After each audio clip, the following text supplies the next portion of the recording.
श्री स्वामी समर्थ. जय जय स्वामी समर्थ. ओम नमः शिवाय. नमस्कार मंडळी, मी प्रदीप कुलकर्णी. श्रावण महिना सुरू होत आहे 25 जुलै 2025 रोजी. श्रावण महिना हा समर्पित आहे भगवान शिवाच्या म्हणजेच भोलेनाथांच्या सेवेसाठी. या महिन्यामध्ये आपण भोलेनाथांची विविध स्तोत्र मंत्र पठण करतो. रुद्राभिषेक किंवा शिवलिंगाची पूजा अभिषेक करून भगवान शिवाला आपण प्रसन्न करतो. भगवान शिवाचा महिमा सांगणारं अत्यंत पवित्र, अत्यंत प्रभावी अशी ग्रंथसेवा म्हणजेच शिवलीलामृत या ग्रंथाचं पारायण. आपलं नशीब बदलवण्याची ताकद या ग्रंथामध्ये आहे.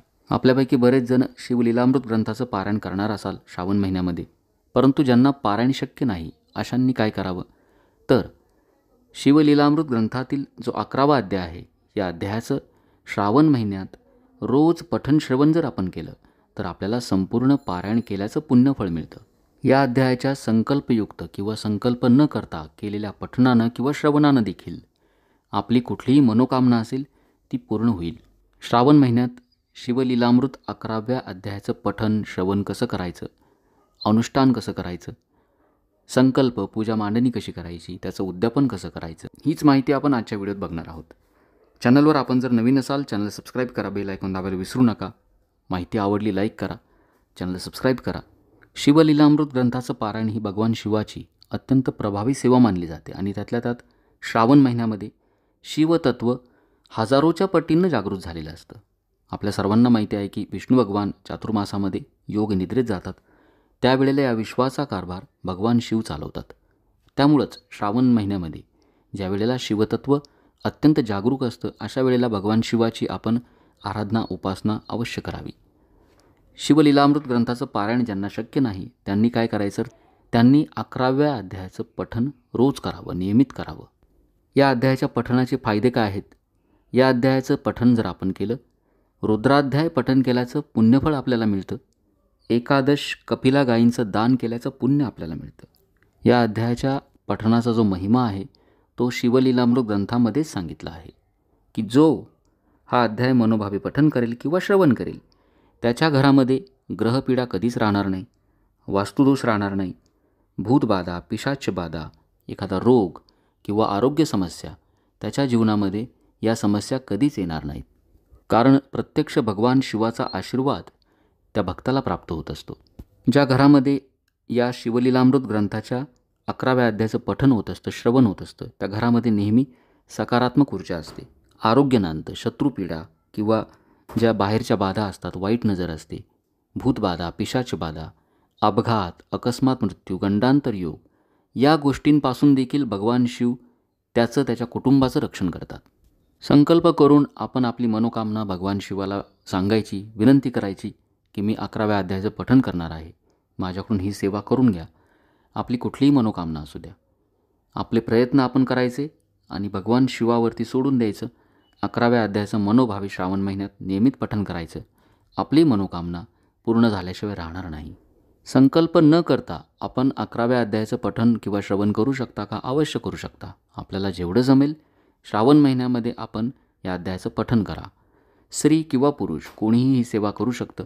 या सेवेला सुरुवात कधी करायची? श्रावण महिन्यातील प्रत्येक दिवस हा पवित्र असतो, भाग्यकारक मानला जातो शिवाच्या सेवेसाठी. त्यामुळं आपण श्रावण महिन्यात सोमवारच नाही, कुठल्याही दिवशी या सेवेला सुरुवात करू शकता.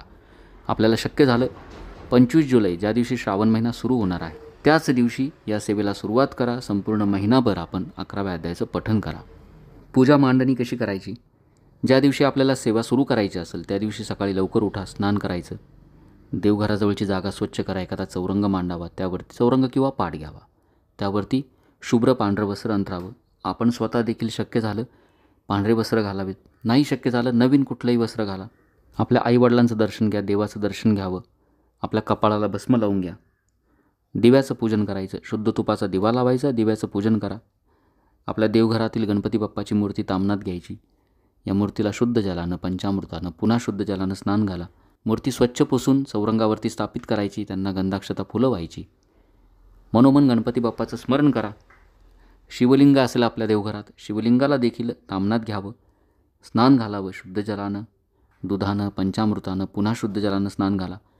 शिवलिंग स्वच्छ पुसून घ्यायचं, चौरंगावरती स्थापित करा, त्यांना भस्म लावावं, पांढरी फुलं अर्पण करावी, बेलाचं पान शक्य झालं अवश्य व्हा. समजा देवघरामध्ये शिवलिंग नसेल तर काय करायचं? भगवान शिवाचं फक्त स्मरण करा.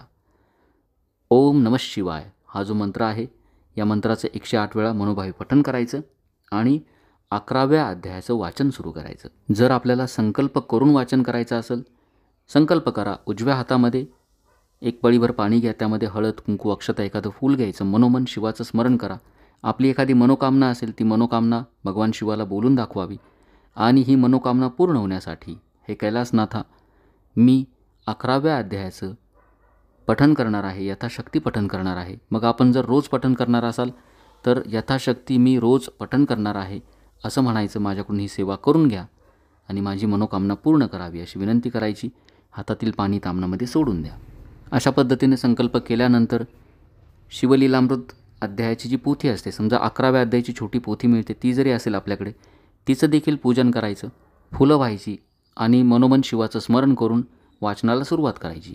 ही जी पूजा मी आत्ता सांगितली ही आपल्याला फक्त पहिल्याच दिवशी करायची आहे. संकल्प देखील पहिल्याच दिवशी करायचा. रोज फक्त आपण पोथीचं जे पूजन करणार असतो, पोथीला फक्त रोज नमस्कार करून आपलं वाचन सुरू करायचं. श्रावण महिन्यामध्ये दररोज आपण वाचन करा, नियमित वाचन करा. जेवढं शक्य होईल तेवढं जास्त या अध्यायाचं पठण करावं. श्रावण महिना संपेपर्यंत आपण या अध्यायाचं नियमित वाचन सुरू ठेवा. श्रावण महिना संपल्यानंतर छोटंसं उद्यापन आपल्या घरामध्ये या अध्यायाच्या वाचनानिमित्त ठेवायचं. उद्यापनाच्या दिवशी आपल्या घरातील जे शिवलिंग असतं, शिवलिंगाला रुद्राभिषेक करा किंवा शुद्ध जलानं, पंचामृतानं, शुद्ध जलानं ओम नमः शिवाय किंवा शिवमहिम्न स्तोत्र 1 वेळा पठण करून अभिषेक करायचा. या दिवशी भगवान शिवाचा जो आवडता पदार्थ आहे, खिरीचा नैवेद्य करायचा, आरती करायची, एखादं जोडपं किंवा सवाष्ण जेवू घालायची, त्यांची ओटी भरायची. जवळपास कुठेही शिवालय असेल त्या ठिकाणी जाऊन शिवलिंगाची पूजा करा. तिथे जे पुजारी असतात किंवा याचक असतील त्यांना दानधर्म करावा. अशा पद्धतीनं शिवलीलामृत ग्रंथातील 11व्या अध्यायाचं अनुष्ठान आपण अवश्य करा. ही सेवा केल्यानंतर आपल्याला मनशांती मिळेल. आपल्या घरामध्ये सकारात्मक ऊर्जा निर्माण होईल. आपल्या जीवनामध्ये तणाव असतील, ताणतणाव असतील, नैराश्य आलं असेल, डिप्रेशन आलं असेल, ते कमी होण्यास नक्की आपल्याला मदत होईल. आपली मनोकामना पूर्ण होईल. नकळत कळत आपल्याकडून काही पापं झाले असतील, दुष्कर्म झाले असतील, त्या पापांमधून देखील आपल्याला मुक्ती मिळेल आणि आपल्या घरात नेहमीच सुख, शांती, आरोग्य नांदेल.